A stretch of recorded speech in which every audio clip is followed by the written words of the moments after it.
السلام علیکم ورحمۃ اللہ۔ بسم اللہ الرحمن الرحیم۔ کتاب مشکوٰۃ المصابیح کے ایمان کے ابواب میں سے دوسری فصل اور دوسری فصل کے حدیث نمبر 9 آپ کے سامنے پیش خدمت ہے۔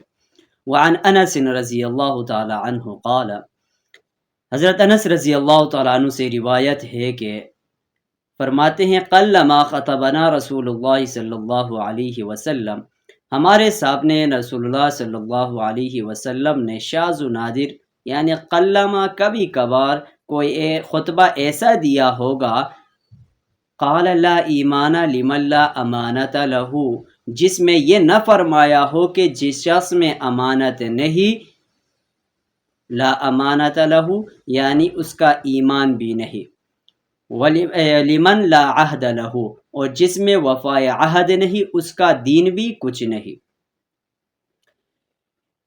اس حدیث میں امانت سے مراد وہ امانتیں ہیں جو لوگوں کے آپس میں اموال اور مجالس و کلام کی رازداری اور حفاظت سے متعلق ہے، اور عہد سے مراد بھی لوگوں کے آپس کے وعدے اور معاہدے ہیں۔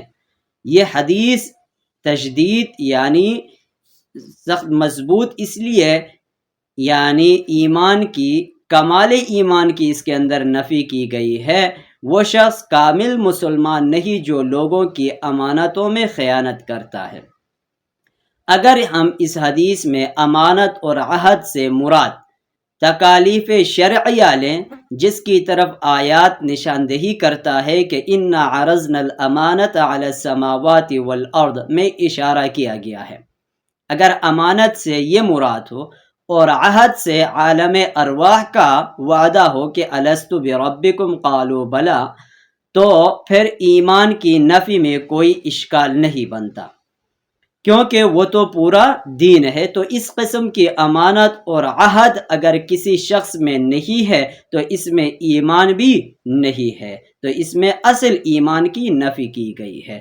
امید ہے آج کی حدیث بھی آپ کو سمجھ میں آ گئی ہوگی۔ اسی طرح احادیث کا درس سننے کے لیے ہمارے ساتھ رہیے گا۔ اللہ حافظ۔